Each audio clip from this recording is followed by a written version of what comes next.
What's good, fam? We're gonna be actually doing a DD Conway double reaction on this one. We're gonna double up on the top 5 disrespectful moments in movies part 2 and the most iconic black villains part 3. I think it's part 3. Yeah. We're gonna be doubling up in this joint, man. If you haven't subscribed to DD Conway's Nostalgic Lounge, I suggest you do so ASAP. The brother be killing it with the list. He actually inspired me on doing for me to do some lists too, which I will be dropping the Black Mothers next week. So yeah, man, let's jump straight into it, man. Let's knock this one out real quick. Let's get it.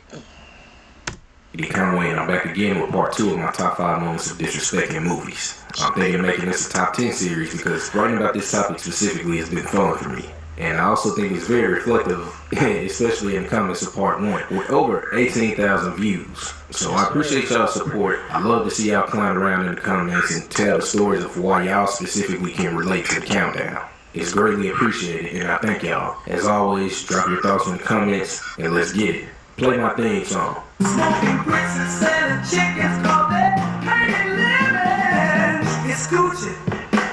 Lemons on the chain with the knee cuts. Lemons on the... Coming in at number 5 on this list, we'll start out with Quincy playing Monica and Love and Basketball. Now, hearing it, surely you'll think that this will go in the direction of me talking about how Quincy played in her face the whole movie. Try again, motherfucker. Indeed, try again, because that's not where it's going at all. Yes, Quincy did play in her face the whole movie, but Facts. Monica played her damn self when she woke Quincy up to playing for his heart. I'll play you. What? It worked. One game, one-on-one. For what? Your heart. Alright, bitch. I'll play you for my heart. And if I win, you gotta donate your kids. I know what you're thinking. Well, Didi, what did Monica do? Well, Monica created one of the most disrespectful moments to me because of the basketball scene. Yeah, and also the nigga was about to get married. Who's it? Mr. D.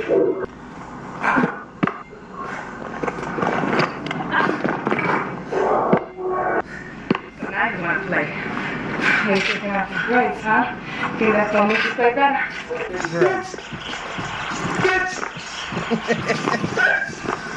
And that's what happened. She talked that shit to this man. He proceeded to take the brace off a freshly torn ACL and 50-piece her ass. Monica, he fresh off an ACL injury, G. How are you losing? Bert can't even cut enough to chase your sexy Sid the Sloth looking ass. It's disrespectful because Monica disrespected herself. He played in her face the whole movie, and she went to challenge Brad for his love at 2 a.m. in the morning, just for him to treat her ass like Jordan in the finals. Let this be a lesson, ladies. If you wake that nigga up at 2 a.m. fresh off ACL tear trying to play it for his heart, your ass better be ready to dunk that hoe on this nigga. Had some real mama mentality.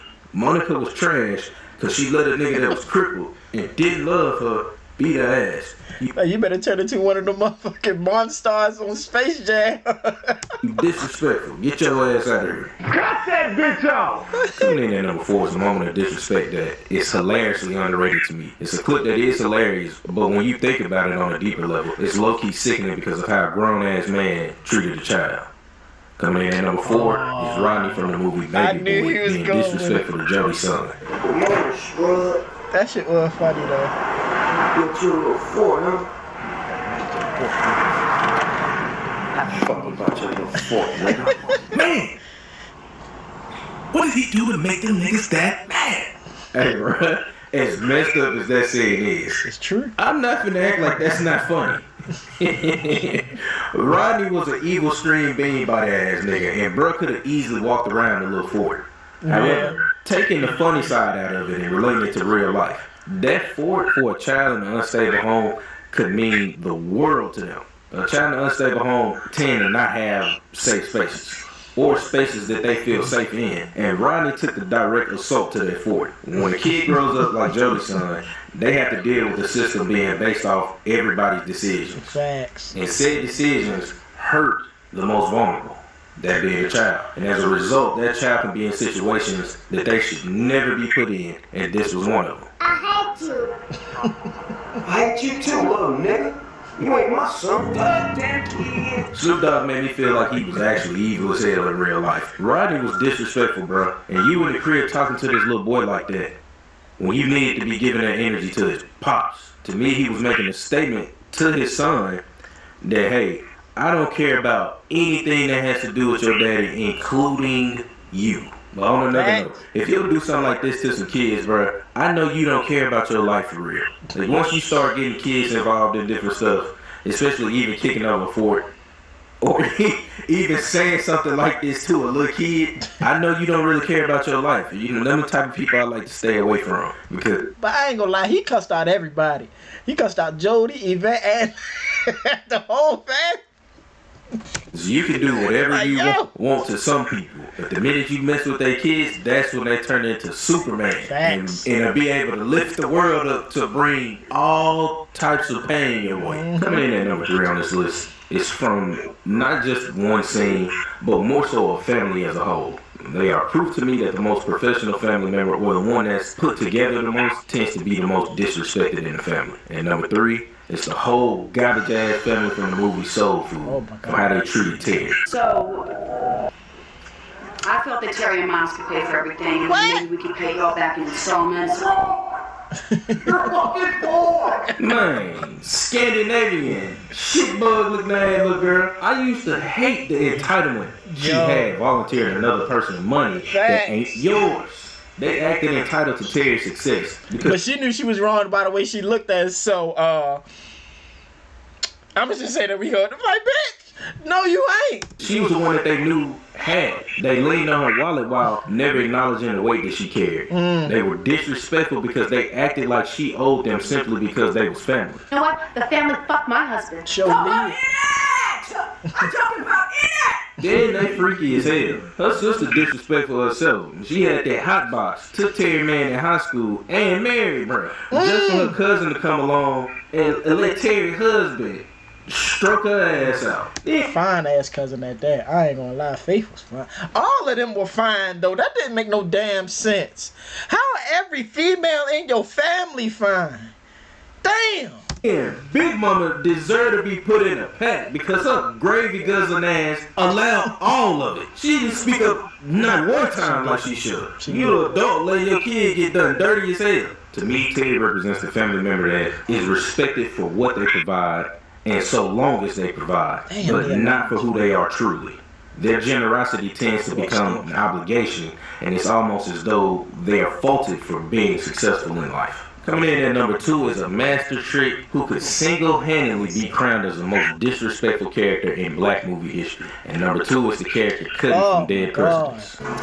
Hey, baby girl. Oh, vampire in Brooklyn dressing bitch. I've said that before. Let me stop being. Yeah.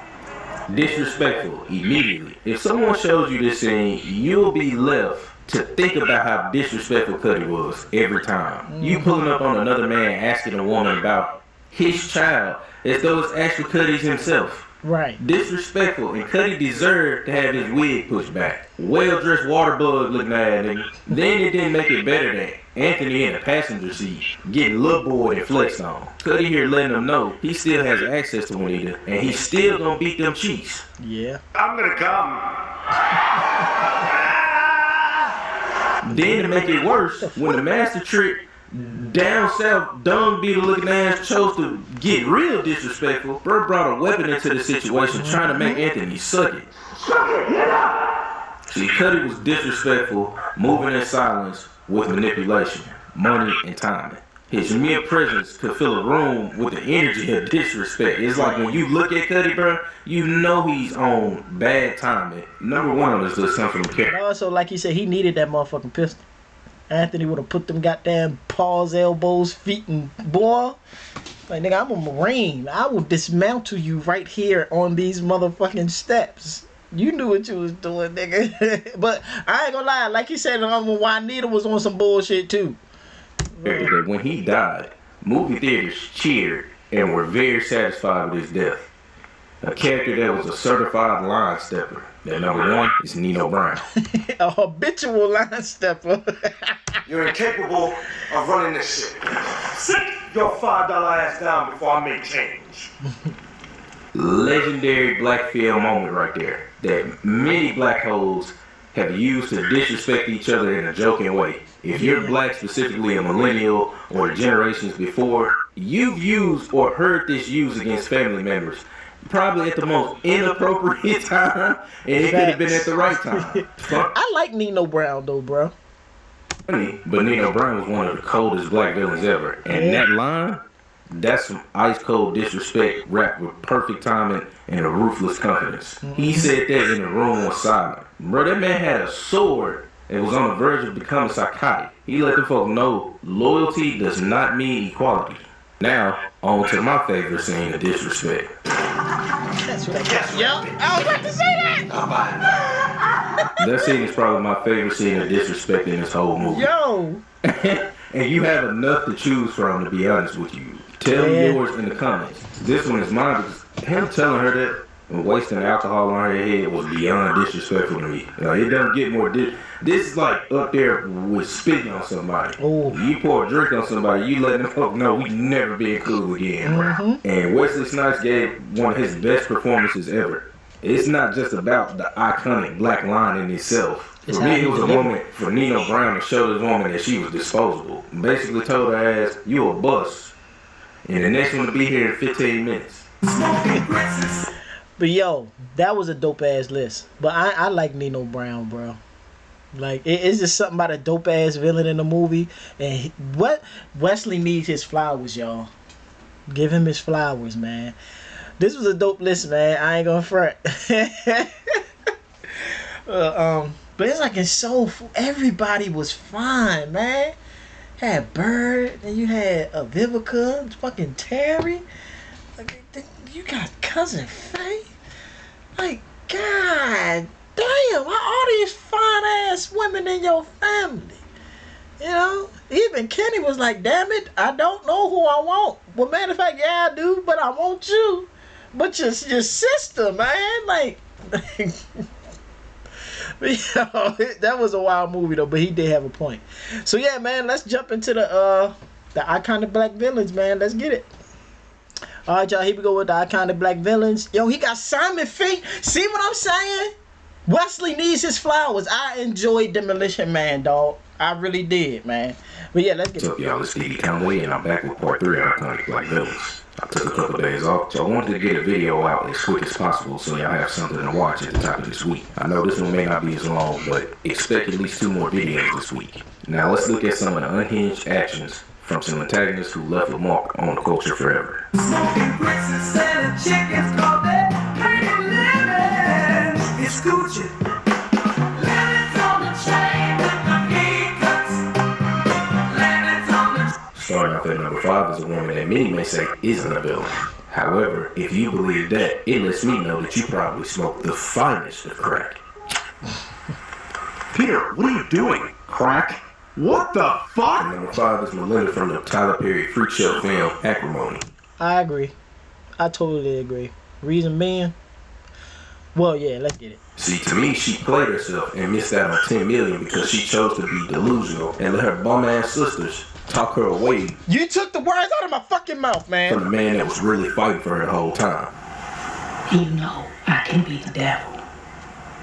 See, I don't even fuck with black bitches, but I was trying to get your ass a check. I stand firm on saying I don't think it's too many black women or any black women on this earth That's at all crazy that right will go there. through what she went through, be presented with a check with life-changing money to make up for that since she didn't want to be with said person, And also the house. then proceed to willingly lose their damn mind. I don't know one black woman that would do that. You took the best parts of my life. You gave that bitch my ring. Bitch, you broke up with him. What is wrong? Yo. Love you? Bitch, you got to be crazy. I'm just saying, getting a free $10 million and willfully choosing to go crazy is some very villainous work. See, part of what makes her a villain also to me is the fact that her freaky, seal-looking ass refused to accept reality. She lost that man by her own choices. Yeah. Signed the papers when Robert was begging. Yeah. She moved on until she realized his dream had came true without her. Yeah. Ooh, wait, look what that money make a bitch do. Instead of taking accountability or even just choosing to take that 10 million and get gone, she chose to be delusional and ultimately guide her ass with the checkout button. Write this down. You get to heaven and you don't find me there. You have gone to hell. She's a villain because she convinced herself that she had rights to a man who she originally no longer wanted. Exactly. She stalked, harassed, and even became violent and willing to kill about it. I hope you ready to die about that dick. I hope you ready to die about that dick, because I'm ready to go to war for it. Oh, you're crazy, bitch. I didn't say that, bitch. Up next is a woman who truly believed she was on her way to being a Cartwright, but she was sadly mistaken. And number 4 is Andrea, baby hamster looking ass. She talks so much shit in this movie. He's gonna leave his wife for me. No, the fuck he is not. And this movie showed how delusional some fucking people can be. Like, man, if you don't go sit your dumb ass. In another Tyler Perry freak show film. No. This was one of his best movies. I'll say that. He played in it, but it's like, nigga, all right, you cool. But this movie was great. I really enjoyed it.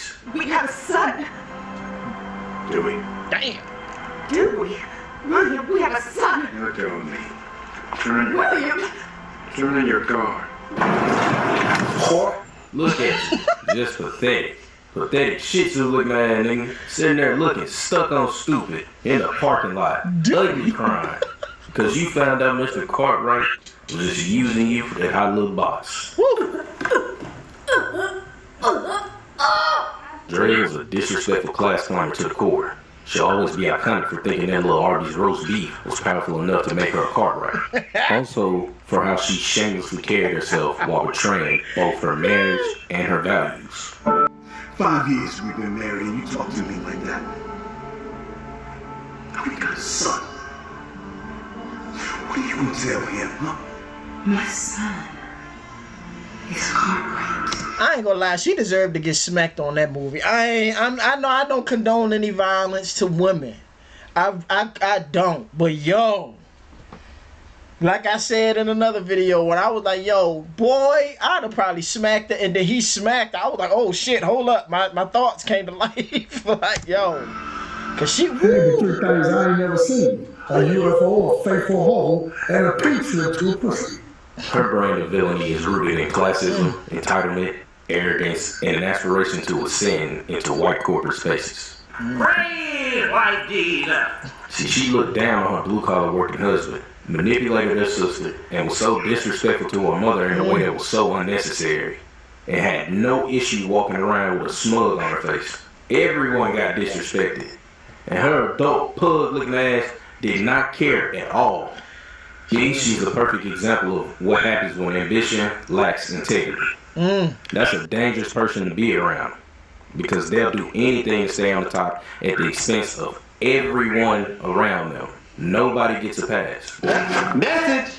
The next black villain at number 3 is a true definition of a snake. Smile right in your face and act like he's down with the crew. Whole time he's envious and looking for a reason to be weak as hell.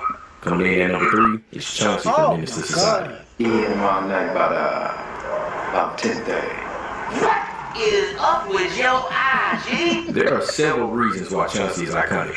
See, to me, Chauncey represents a dude who will say passive-aggressive comments and really be envious of you the whole time. Yeah. But he's really a hoe.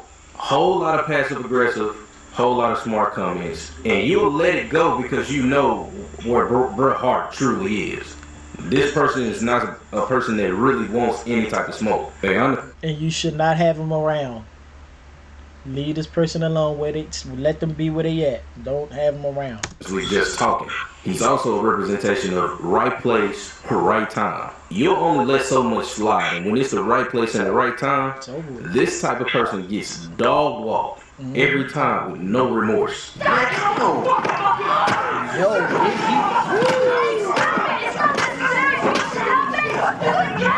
Look, some people need to be gone, bro. You know what I'm talking about? In order for shit to get better. And he one of them. Man, beat the brakes off Chauncey exotic fade ass. He used to watch this movie, and his smart ass comments used to piss me off. Because I'm the type of person where I catch stuff like that in real life. If it's a smart comment, I'm more than likely gonna pick up on it. Right. And to me, Kane was strong because he let it get to a point. I wouldn't even let it get that far. I would have been had to address it the first time. And Kane ended up beating that boy so bad he turned him to Master Splinter. He's just a grown, bitter, jealous, ratatouille type of nigga. A real villain that'll hide on your side in plain sight. The whole time they're really looking to light the match that could help burn your life down. And homie was clowning the shit out of him like, yeah, he beat his ass like Kane beat your ass. Y'all was mad as shit. Coming in at number 2 is the raw, unfiltered chaos of the streets. One of the most menacing side characters of all time. Someone who was beyond reckless and terrifyingly comfortable with violence. And number 2 is Old Dog from Menace to Society. Yeah. What you said about my mom? Your mom's dog. Out the gate. Old Dog was a real menace to society, bro. Yeah. That's Yeah, really Menace to Society, aka Old Dog. That could have been a movie. the story was about. He was always on bad timing. And from the opening scene, it solidified him as an iconic villain. When you watch him, to me, it doesn't feel like you watching a team. It feels like you watching somebody that set life as though it's completely disposable. Hey, bring that motherfucker dead. Heck yeah, man. Fuck that. Let's go. Cut that bitch off. This lunatic wasn't a cartoon villain. Bro was a representation of real life, real people that many people know and went to school with, or you just so happen to end up finding out about. He's a representation of those that were lost to the streets early. This man was walking around with a 25 to life VHS tape and getting folks gone for 49-cent cheeseburgers. Oh my God. That's lunatic behavior, bro. Then this man was showing a robbery tape like it's just some game. I know you ain't dumb enough to be showing niggas the robbery tape, man. What's up with that? Man, cool out, nigga. We just having fun with the motherfucking tape. Why? Man, Swisher Sweet braids ass nigga, put the tape down. He's iconic because when the movie ends, you don't forget him. Those that know a person like that, Old Dog didn't just get left on the screen. You left that theater or however you saw it. You ended that movie saying, yeah, bro, I know somebody just like that. And you can think of that person, their name, or whatever they go by. You can immediately think of it. Old Dog is not a character that is to be forgotten. His trauma, his environment, and his lack of guidance turned a boy into a mess. And that's the reality of life for a lot of people of many generations. My number 1 on this list is really an underrated villain that I never really see many people talk about, and I think he deserves to be on this list. It's time to give him the love he deserves. He had to make my number 1 because I think he's the epitome of a black villain. He's a villain that when I'm watching him, I find myself rooting for him sometimes. He was a futuristic chaos wrapped in style, swagger, and pure destruction. He's the wildest and the most entertaining character on this list, in my opinion. Coming in at number 1 is Wesley Snipes as Simon Phoenix. Yo, he killed this role. He killed this fucking role. And it is the fact he didn't give a shit what was going on. He was beating people the fuck up left and right, shooting people. Yo, he ain't give a fuck. In Demolition Man. He was kind of like the Black Joker. You know, Sylvester Stallone, black. He like, of course, he like Batman. Man, Seems to be your I bongo. enjoyed him. My bongo? How much do you weigh? Well, I happen to weigh 40. We were built for Ulrich. To lift him up. Because when Twisted left... Unforgivable. Wesley Snipes brought Black Air Force energy to a lot of characters, and him playing this one was just yet another one. What makes Simon Phoenix one of my favorites is the fact that he wasn't evil just for the sake of it. Nah. He brought chaos to a future strictly because he enjoyed it. In a world where crime had been erased and confrontation avoided, Phoenix would take it upon himself to remind people what real danger looked like. Yep. 2010.